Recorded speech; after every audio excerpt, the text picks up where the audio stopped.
Hello everyone, and thank you for joining us today for today's webinar on Now is the Time to Get to Grips with the Ifpr, who will fall in scope and how will they be impacted. I'll pass you over to my colleague, Miriam Wall, Executive Director at Waystone. Thanks, Miriam. Good afternoon, everyone. I'm pleased to welcome you all today to discuss and review the UK's Investment Firm Prudential Regime, or Ifpr, which will come into effect on the 1st of January 2022. Today, we have experts from the team at Waystone Compliance Solutions who will be providing insights and advice on the analysis your firm will require to complete in order to address the various requirements under the Ifpr. Waystone Compliance Solutions offers a new and unique approach to compliance services at a corporate level. It was formed this year by merging 4 specialist compliance companies: Titan Regulation, Argus Global, ISAS, and CCL Compliance.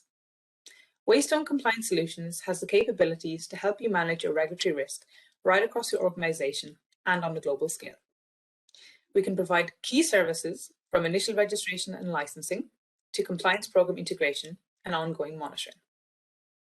Our aim at Waystone is to enable our clients to navigate the complex regulatory environment with confidence. Today, we will provide you with some insights and advice on the analysis your firm will require to complete in order to address the various requirements under the Ifpr. We'll speak about the biggest challenges that firms are facing while successfully transitioning to the Ifpr, including capital resource requirements, liquidity requirements, concentration risk monitoring, as well as realistic timelines for implementation of the Ifpr. Now I would like to introduce you to my colleague Stuart Holman from CCL to set the scene for today's webinar. Thank you very much, Miriam. And hello, my name is Stuart Holman, and I am a Managing Director at CCL Compliance, the specialist FCA regulatory consultancy that was acquired by Waystone during the summer. We form the UK arm of the Waystone Compliance Solutions division, and we've been helping UK regulated firms meet their compliance requirements since 1988. And we're delighted to be part of the wider Waystone Compliance Solutions division. For over 30 years, we've been helping firms manage regulatory transition, helping them from being regulated by the SROs to the FSA, the ISD to MiFID, the AIFMD, and after that MiFID II. And now we're helping firms with the transition to the IFPR. So the Investment Firms Prudential Regime, IFPR, that is something that has its genesis in the EU and predates Brexit. Some years ago, the EU decided to develop a prudential regime which was more appropriately suited to investment firms rather than the slightly squeezed and squashed version of the CAD and the CRD that firms were subject to. And so that led to the development of the EU Investment Firms Directive and Investment Firms Regulation, IFD and the These measures were not in force when the EU grew from the EU, and so they weren't automatically going to be part of UK regulation. But early on in the process, the UK Treasury and the FCA said that they were going to put in pretty much equivalent regime to those. The impact of the IFPR is going to be significant on those firms that are affected. And the purpose of the IFPR was to create a more proportionate and appropriate regime, prudential regime for investment firms. I'm now going to hand over to my colleague Atma Dharawal, who's going to take you through the intricacies of the IFPR, and I'll leave you to decide whether you think they've achieved that objective. Hello everyone, my name is Atma Dharawal from the CCL Compliance Limited, a part of the Waystone Group. We are issuing this webinar as an alert to our clients as well as firms in the financial services industry who are going to be subject to the IFPR regulation with effect from 1st of January 2022. Now, as you can see from the slide, pretty much all authorized FCA investment firms will be impacted, and the only real exceptions are credit institutions, that are the banks, insurance companies, large investment firms that have a systemic impact on the market, and non-MiFID firms, as well as Article 3 exempt firms. All of the firms are pretty much covered, and the biggest impact, as far as we are concerned, is going to be on exempt CAD firms who will now be subject to the IFPR, and matched principal firms who will be subject to much higher own funds requirements. Next slide, please. Alison. As far as the IFPR is concerned, as you can no doubt see from the slide, there are a number of issues that are being highlighted here and that need to be complied with effect from 1st of January 2022. There are quite significant changes in own funds and capital requirements. Firms need to be assessing these before the 1st of January 2022 so that they are able to comply with these financial resources requirements.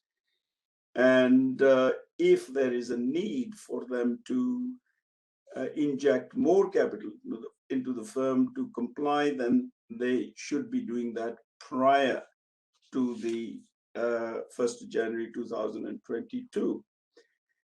Another requirement which a lot of firms are already complying with, but it is being strengthened under the IFPR, is a robust corporate governance structure which takes or integrates risk management and capital planning into the governance framework.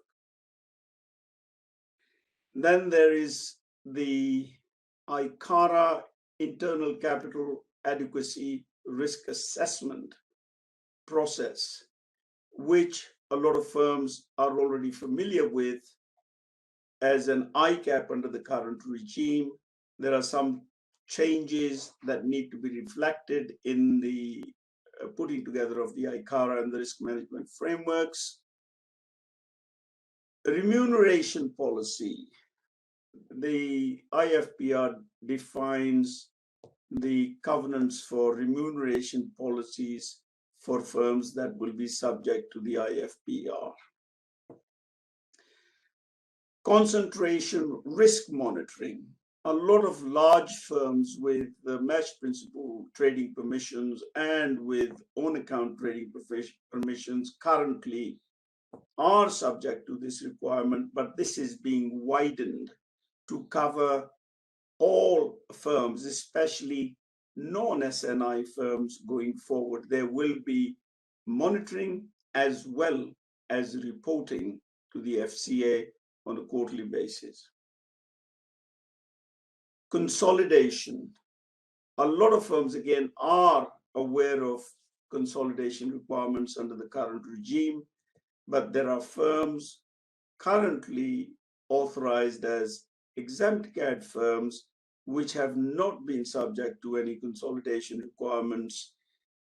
These firms will now become subject to consolidate reporting. There are going to be some additional reports as a result of the implementation of the IFPR. These reports will cover capital adequacy reporting, liquidity reporting, the firm's business metrics reporting, concentration risk reporting, and Icara questionnaire reporting. Thank you for the introduction, Atma. Now that we've set the scene for today's webinar, we'll start with some questions to help our audience with their preparation. And thank you to those who have submitted questions for today's webinar. So, Atma, what steps do firms need to take now to successfully transition to the IFPR? Well, I think the firms should have been looking at the impact of IFPR on their operations sort of several months ago, but we are where we are and the important things that one needs to consider with respect to the IFPR implementation. One, they should have pretty much determined the kind of category their firms will be subject to, depending on their business metrics, whether the firm will be an SNI or a non-SNI. SNIs are usually subject to a much lower impact, whilst non-SNIs will be subject to the full impact of the IFPR. Firms should have pretty much decided permissions or IFPR permissions they need to apply for to the FCA. And they should have either done these applications some time ago, or they should be considering doing these applications at least before the 31st of December 2021. And the other obvious things that the firms need to be looking at, because it's prudential regulation, there are changes in the kind of capital requirements that the firms are going to be subject to. We alluded to these earlier.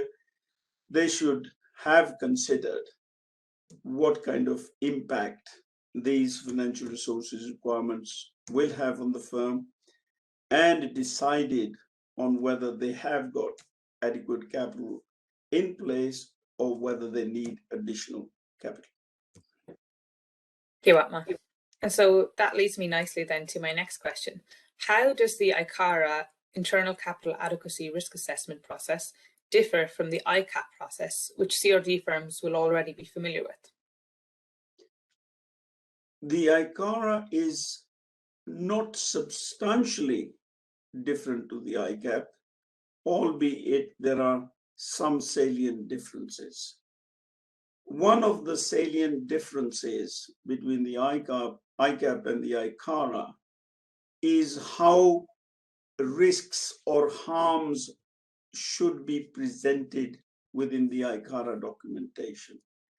The FCA's guidance is that the harms should be assessed under 3 different headings: risks to the market, risks to clients, and risks to the firm.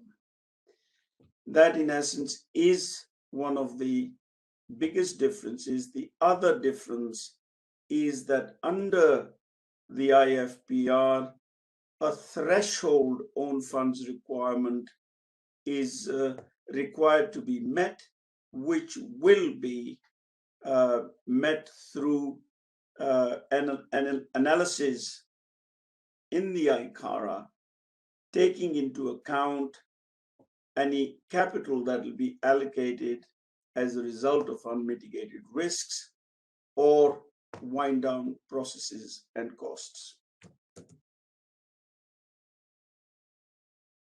Thank you, Watma. And so what would your advice be then to firms in their approach for the preparation of a wind down plan as part of the Icara? The wind down plan has been in place or is in place under the current regime. There is further guidance under the IFPR with respect to putting together a wind down plan. The FCA now requires a rather more substantial wind down plan and recovery planning prior to putting together the costs of a wind down. In the past, people have arbitrarily selected 3 months, 6 months, or whatever the case may be for a wind down. The regulator now wants you to look at the complexity of the business more closely to determine what kind of a wind down period would be appropriate to the firm. The guidance, or a general guidance from the FCA, is they are looking at 9 months, albeit that is not something that is communicated in the rules. Appropriateness of the wind down period is indicated, but not the 9-month period. So we will have to sort of keep that under review, because, I mean, 9 months for some firms may be far too long. The firms that have a very simple business model, it may not take them 9 months to wind down.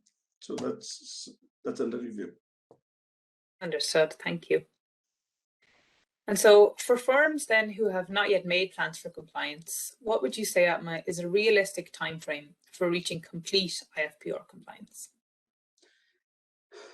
I mean, I think there is an immediate need, and there is a short to medium term need. The immediate need for firms is, as I alluded to earlier, is to make the necessary applications to the FCA with respect to IFPR requirements. And one of the other things is they have to be able to determine what their capital requirements are going to be under the IFPR, because technically the firms need to comply with those hard capital requirements. It's not as if these are sort of gray areas. These are pretty well-defined capital requirements. So firms have to be able to meet this with effect from the 1st of January 2022, and this includes capital adequacy requirements as well as liquidity requirements. So that is one thing they've got to have in place before implementation. Now, as far as the qualitative kind of requirements are concerned, the Icara, corporate governance, remuneration policies, etc., the firms can, in my opinion, take some time, getting these in place. But my suggestion is that the first reporting period is for the quarter ended 31st of March 2022. They should have most of their documentation in place by that time.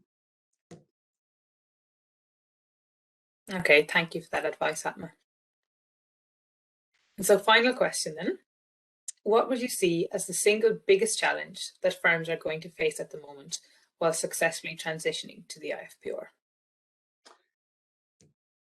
I think one of the biggest challenges to my mind is the question of proportionality. The regulator indicates within the rules that the firms have to prepare some of these documentation in a proportionate manner. Proportionate manner refers to sort of policies, remuneration policies, Icara documentation, corporate governance plans, etc. There is no guidance as to what one definition of proportionality is, or where the thresholds are with respect to proportionality. So it is pretty much left on authorized firms to decide proportionality. So in a sense, one of the things that firms have to do is to pretty much sit down, analyze their business complexity, and write a paragraph on proportionality to rationalize to the regulator as to why they are taking the approach they are taking. Thank you everyone for joining us today. We hope you found this very useful. To summarize, we provided you today with some insights and advice for the preparation your firm will require to complete to address the various requirements under the IFPR. We've spoken about the biggest challenges that firms are facing while successfully transitioning to the IFPR, including capital resource requirements, liquidity requirements, and concentration risk monitoring. We've also discussed realistic timelines for the implementation of the IFPR, as well as the issue of proportionality. We hope that this was useful for you in preparing for your firm's compliance. You can reach out after the seminar to myself, Stuart, or Atma, or your usual Waystone contact with any questions. Thank you.